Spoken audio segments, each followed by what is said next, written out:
let's get started. Here we go. So the agenda for today, that's a full agenda. So I figured that we'd just check in briefly with everybody, let everybody give their 10-second introduction, kind of where you're calling from, well, your name, where you're calling from, and kind of what brought you to this call. I'm putting up a member spotlight, and I guess because it's the inaugural one, I'll do it first. And then check in terms of what's happening with the group. And then today's question, really want us to just kind of take a few minutes to think about that question and see where we get to. I have, let's see if I can make this work. Actually, you know what? We'll do the introductions first. So why don't we start with Satar, and maybe you can just give your brief introduction, and we'll go down the group. Yes, hello everyone. So I'm calling from Cheshire, Northwest England in the UK. I currently, over the last 2.5 years, been working at Barclays, the bank, basically, part of a 5,000-man strong technology team. My background, I've been managing large programs and projects, I don't know, like all of us, I'm sure, for many years now. For the last 20-odd years, the hair's going. But yes, that's me very briefly. Awesome, thank you. Gail? Hi, everybody. I'm Gail Green. I'm the president of Emergenetics Ontario. And I'm coming from Milton, Ontario. We're like the furthest kind of bedroom community from Toronto. And I'm here today because I'm always interested in what Michael does. He's an associate of ours, certified in our content, and uses it as a part of his business. And so, and also we've been working with the associates, and actually Michael, we have a campaign for the people that we support called Connecting in a Time of Disconnect. And Michael coached us through our first associates call with how we were going to navigate this pandemic, because it has had such a big impact on all of our businesses. So I'm excited to be here and learn more and get to know you guys and your expertise in this area. Thanks, Gail. Prina? Hi, everyone. My name is Prina Khan. I'm actually dialing in from Linden, New Jersey. And Michael and I worked together a couple years ago. Michael was a client of mine, and we've kept in contact over the years, and I'm really excited to be a part of this group. I'm kind of, I guess, mid-management level where I'm at. I am a director for strategic partner development at Index Exchange. I've been on the ad tech side of the business since forever. And I feel like there's just so much to learn in terms of connecting with folks. And as we know, it's a very huge industry, but very small. So yeah, I'm here to learn, to share, and knowledge share, and hopefully have some meaningful takeaways. Thanks, Prina. James? Hello, my name is James Henwood, and I'm a teacher, and I also own and operate a company called Break It Down Coaching. I met Michael early in my coaching career, and he's been a mentor to me in many ways. Thanks, James. Sudhir? Hello, everyone. This is Sudhir Nair. Unfortunately, once again, apologies for not being able to be on the video. I'm dialing in from Toronto. That's a proper downtown, and I've been here for over 10 years. I currently work for a small boutique tech services firm called Alpha Vima Technologies, where I run the sales and marketing. And Michael and I connected like about a month it's now, like, in terms of, and I was interested in being a part of this group and be able to network and learn and share. And that's what my primary thought process or intent behind joining this call. So good to be here. Awesome. Thanks, you guys. Thanks, everybody, for being here. Now I have, and this is my first poll ever. Let's see if I can launch this and get you guys to take just a second and think through your answer to this and just see what the impact will be for you. I mean, this group and going forward, I'm hoping that we'll spend more time talking about leadership and high performance teams in the future. But for today, there's obviously something big going on with us. So I'm curious to see what you think the impact of COVID-19 is going to be over the longer term. Here we go.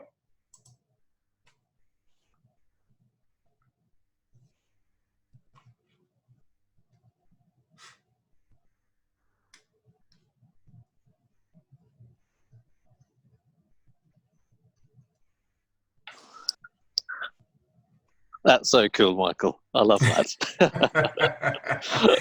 It's neat. It's a first time for me, so I'm glad it's It working. is. Yes. So that's awesome. So we're likely to, okay, so I guess if I stop the poll, you guys will see it. Share results. There. So you guys see the results? Excellent. Excellent. Yes. Yes. Yeah, so that's part of the big question, right? Is that we have our social distancing now and the things that we're trying to do to stop the spread, but then once it's done, there's going to be lingering impacts. And a number of the people that I've been talking to are concerned about that. And you hear that in the news too. So yeah, so very curious. Thanks guys for taking part in that. Okay, so then that should have gone away. And then, so the next slide, if I can make this work. So we've done that. So the member spotlight. Yay, I get to talk. No. So today, and a number of you have alluded to it, and this is a spot where when we do further webinars, other people will be able to step in here and take some time and share with the larger group about themselves and what they do. So this is kind of an example of what it might look like. So level up your leadership. I mean, for me, my passion's around leading and leading well. And in teams, it's about distributing the leadership to multiple people. So gone are the days when we've got that individualistic, heroic leader, and that the leader actually is expected to know everything. I mean, in today's world, you just can't, right? There's just too much going on. So leveling up your leadership is about the leader and about the team. So who I am and what I do. So I like to think of myself as a developer of human potential and driven to connect and meet more people. And my personal goal, as you see there, is to live to be 103.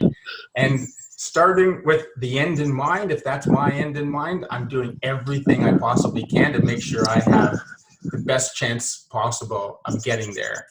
I'll be very upset if it happens before that time. So, and for me, I love the aha moments. For me, whether it's an individual I'm working with or a team, the aha moments, the moments when my clients go, wow, you know what? I have never thought of that before.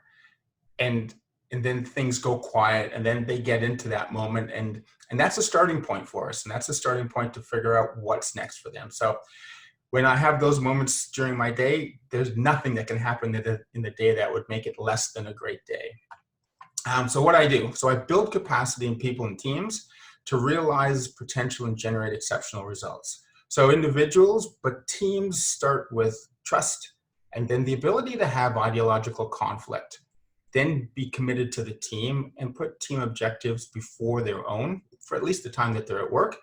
Then be accountable for what they do and then focus on results. But the key to what I do is doing it in such a way that when the engagement's done and when I'm finished working with the team directly, that they've got what they need to continue on and maintain their performance, right? And even take themselves to the next level. So it's great to be working with people, but I will have done my job really well if when the engagement's over, they have what they need to continue on. So, and that's me in a nutshell. So that's kind of what I would hope for as we go on for other member spotlights in the future. Let's see, where are we? So we've done the check-in, done the member spotlight, current event and group action. So here, what I'm envisioning is that follow-on meetings, if we had left with actions or things to consider, we check in with those now at this point. But I guess what I'll do today is really, just check in with each of you, because I think that in this time, our ability to connect and see what's going on with each other and understand that we're not alone and that there's crazy things going on everywhere is kind of valuable. So I don't know who would like to start and share what's happening with them with regard to work or personal life, with regard to being isolated and dealing with COVID-19. Who would like to start? Oh, I'll go first, Michael, if you don't mind. Yeah, for sure, Sitar. Yeah. You probably, some of you heard earlier on, I mean, we've been in the UK working from home, at least in Barclays been advised for the last 3 weeks, and there's 8 of us in this house and a cat, and so it's been interesting because the dynamic, I think, between trying to do all the meetings, of course, all this great technology, but you're still missing that face-to-face psychological impact that you can have with people.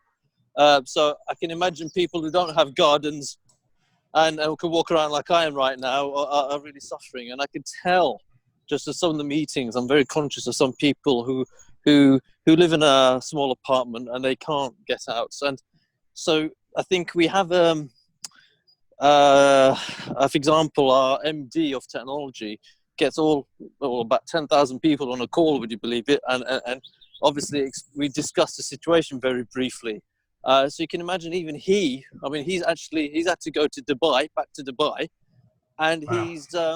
I know personally that he's finding it very hard, because he's got his children in the background, and like all of us, and he's you can imagine everyone wants a piece of him, and he's got a time zone to deal with between Dubai and UK, for example. So 3 weeks, you could tell on the call, and he's the overall leader, that he was suffering. So I think it's really interesting, even at home. I can see, I'll be very honest, I mean, me and my wife made a timetable to look after our 5-year-old little daughter. And I think she's been taking more time. She works in the railways, and she's been doing more of her bit than I have. So I feel a little bit guilty of thinking, well, I should make sure be a little bit more disciplined and giving more time at home. So it all comes into effect. But I think it's very interesting that we can work at home. Ironically, what we're doing right now, we can talk like this, is great. I think there's a lot of banter, definitely in the world of Barclays. They're offering a lot of discussions about support, counselling, tools for, we call them guilds, basically, leadership guilds, get together so we can compare notes, provide opportunities to speak to each other. So there's a lot happening, but obviously, for us, it's very surreal, isn't it? I think my brother-in-law, who's in his early 30s, I think he's suddenly finding it a little bit more anxious. He's not used to being at home. He wants to get out and leave the house, for example. So you can see there's the team mechanics of whether at home or within that work. I think we have to be slightly sensitive, and as leaders, we have to keep that in our minds, because we may get stressed, but it's like a matchpot effect, I think. Michael, I think we have to be very careful. It'd be very interesting to see what happens over the next few weeks. Yeah, absolutely. Now, Prina, I saw you nodding your head at one point there as Satara was talking. What lined up for you, or what made sense for you there? Yeah, I think the part for folks that are in more confined areas, maybe they live in a flat, or there's multiple folks in their household, so they have, less personal space. I go through ebbs and flows of feeling hopeful, sad, grateful. I feel guilty when I'm sad because I'm thinking, I have a garden as well, a backyard, I have space to walk around. I have a gym in my basement. And, I have places I can go if I just need to be alone, or I'm in contact with most of my family, but it is difficult.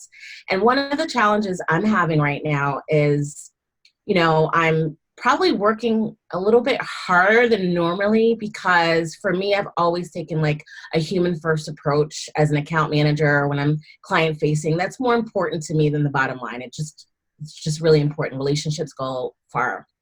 And so I've been trying to kind of separate, all the tasks that now working from home have been piled up on my team with, actually reaching out. I want my team and my clients to know that I care. I care about the money. I care about the revenue. I care about the business, because without it, I wouldn't have income. But that's not the priority for me. And so I struggle with, staying focused in that sense in terms of what has to be done for work. And it's difficult. We don't have small children in the house. But my stepchildren are actually overseas right now. I don't know when we'll see them.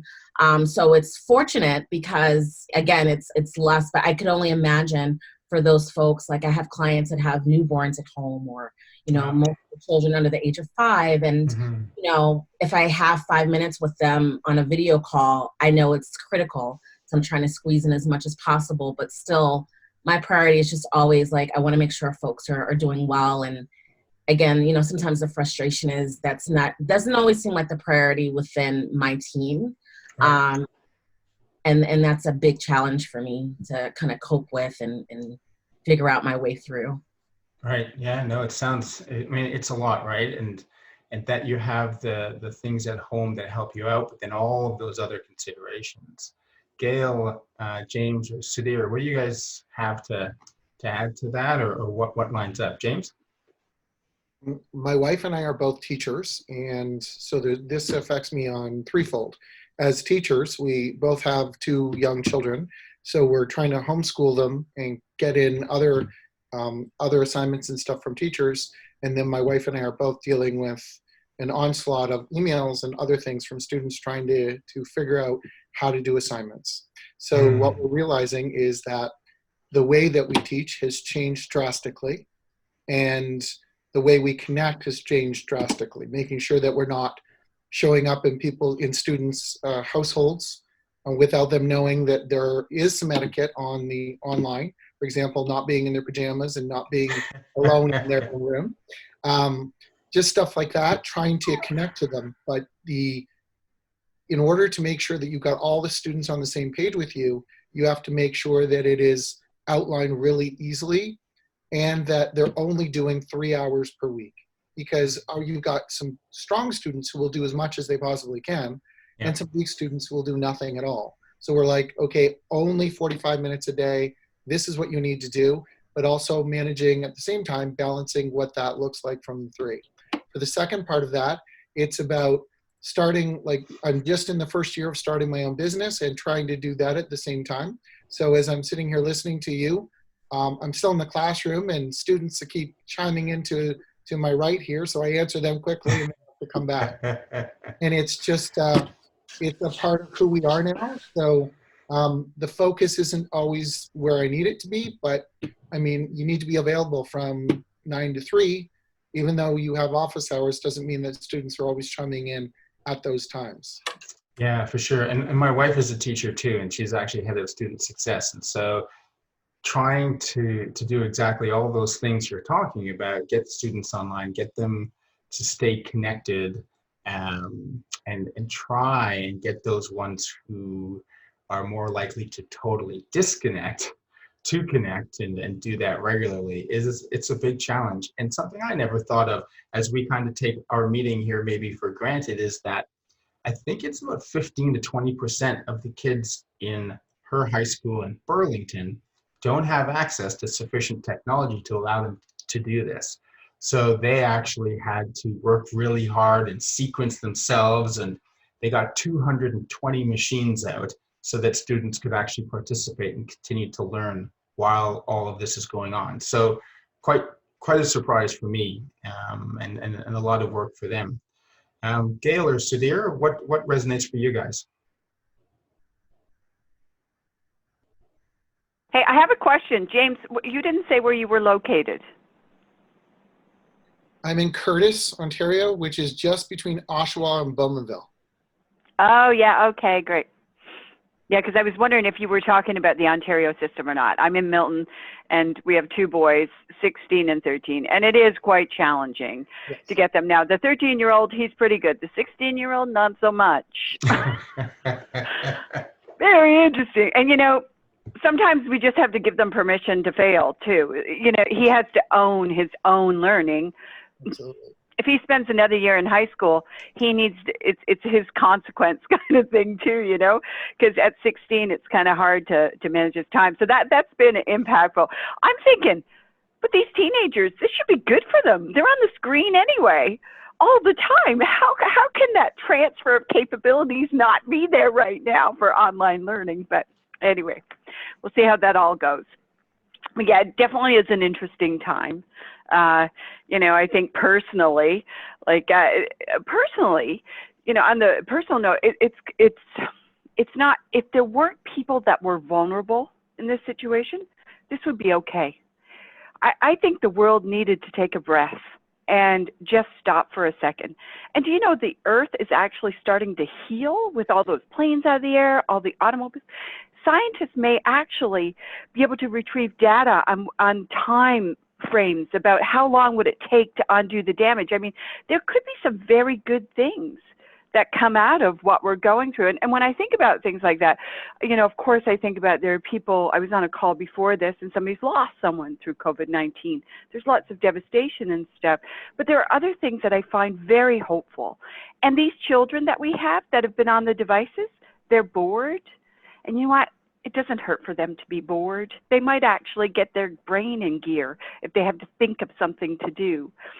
I think there's some things on a personal note that I find that might be good for us all, good for the Earth, good for individuals. Now, business-wise, that might look a little different.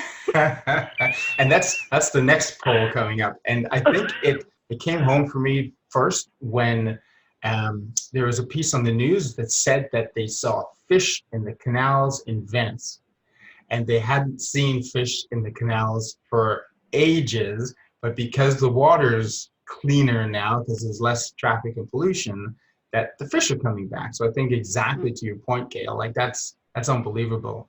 So there, right. So, oh, go ahead. Oh, can I just finish? So I wanted to talk about the business side of it.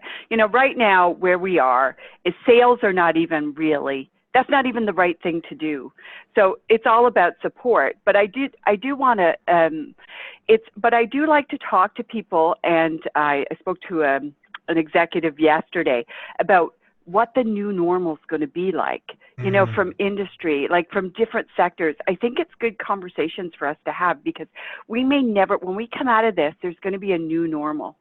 And the more that we can prepare as business owners or in our roles for the new norm, the better. What's happening now, we have no control of. What we do have is to try to figure out what will the new normal look like, and what do we have to do in this time period to make sure that when we come out the other end, we can actually survive and thrive.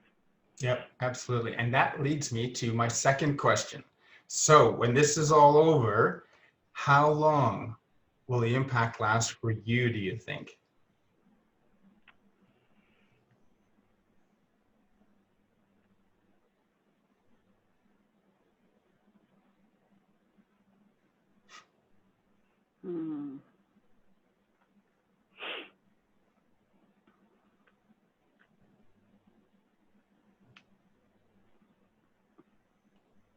So I've got 3 of you got connected on that. So I've got evenly, it'll take a while to come back, at least a quarter, maybe 6 months.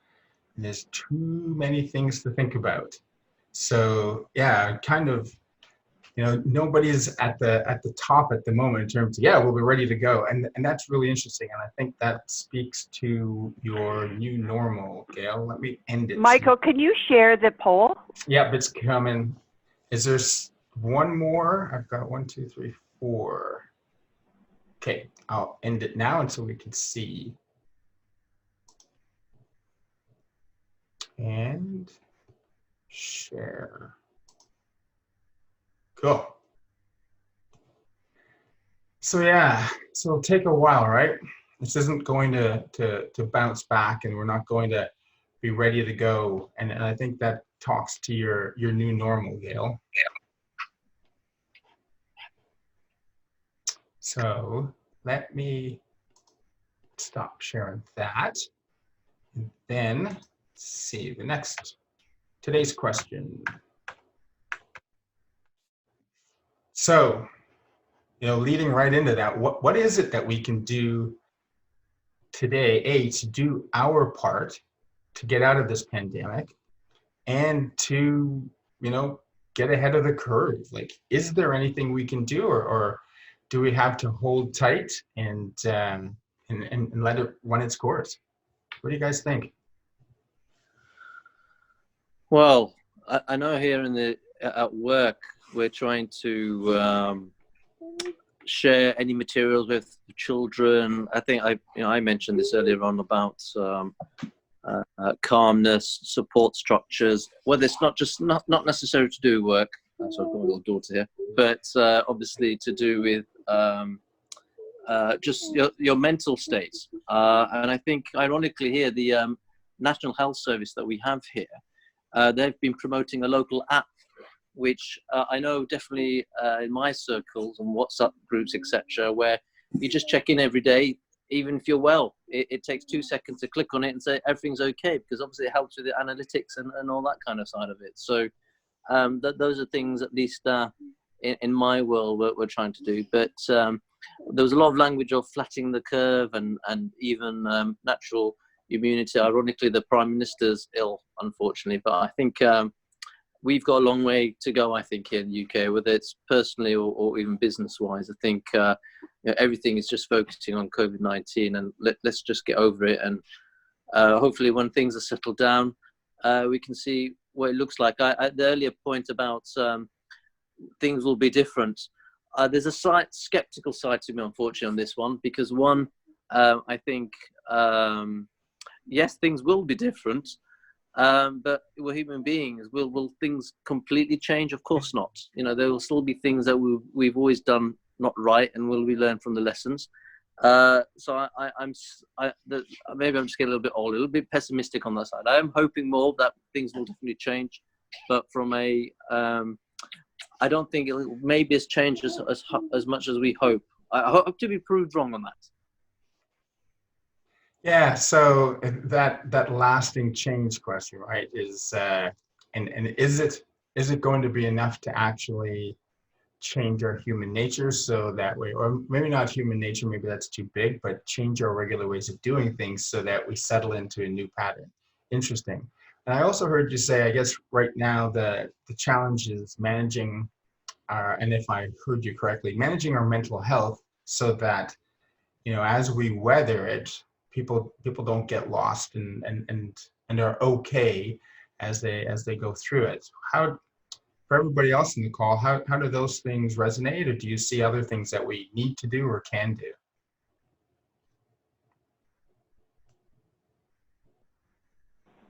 Go ahead, James.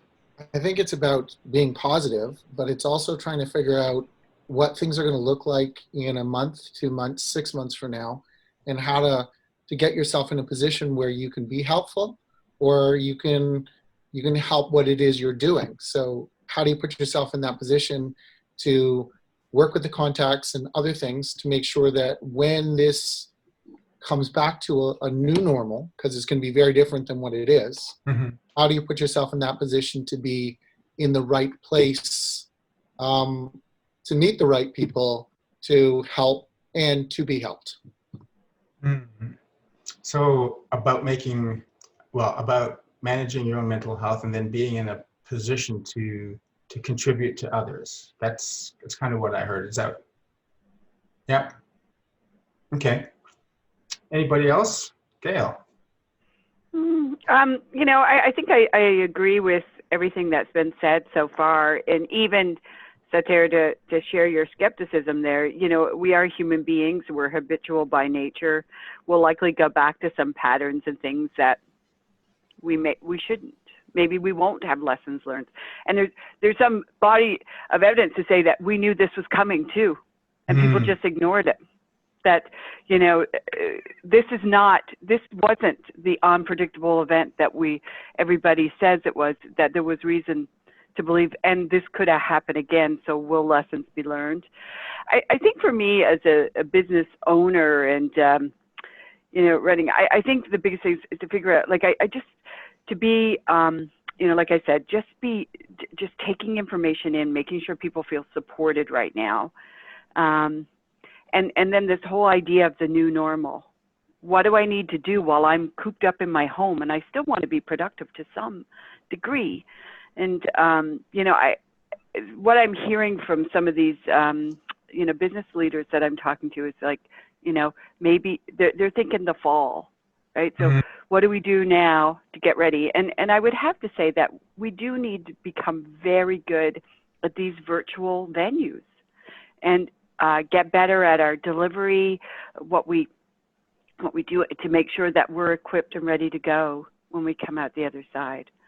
I think that's it for me, Michael. Yeah, I hear you. Sudhir, I noticed you had unmuted yourself. Just wanted to make sure that we get you in there if you had Oh, something. yeah, for sure. In fact, I couldn't kind of, I thought I responded to the previous survey question, but then I guess mine was not captured.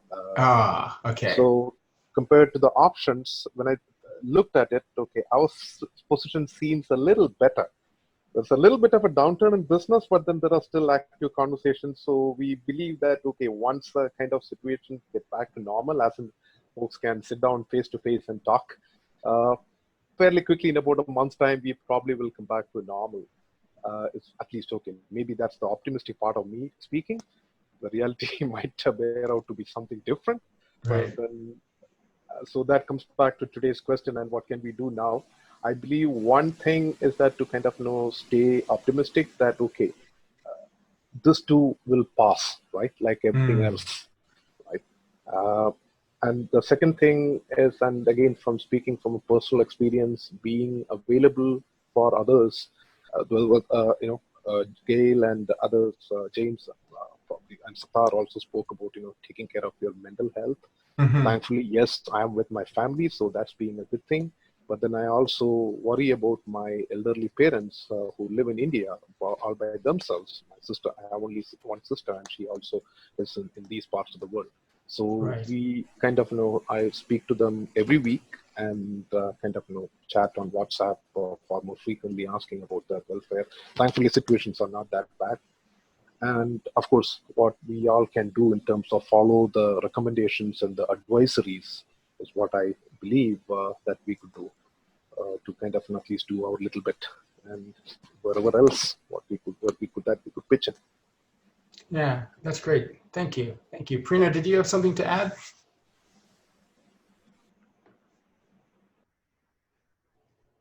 Sorry, I was muted. Oh, there she is. Yeah, no, I'm here. Yeah, I just was nodding my head because everything I was hearing was really resonating with a lot of thoughts that I've had. Going back to something that Gail said about just healing the earth. My husband and I were talking about that the other day. But again, for me personally, it goes back to the guilt because I want to think positive. I want to have positive thoughts. But then I'm constantly seeing X amount of deaths.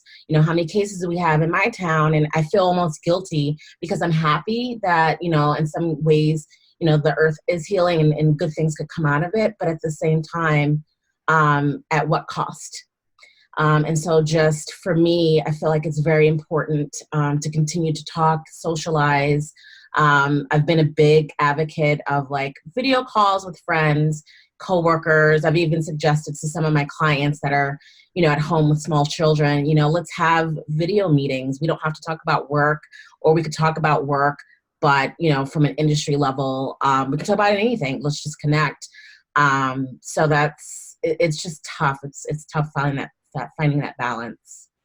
Yeah. And so that's interesting. We all have kind of the same idea in terms of, this too shall pass, about maintaining our mental health, supporting those around us, and being ready to be a contribution to those who might need us. And I think, I was wondering if we might think that there are, a whole bunch of things that we could do to get ready for it. But, given the responses to the poll, I think most of us are kind of landing on, yeah, it will pass.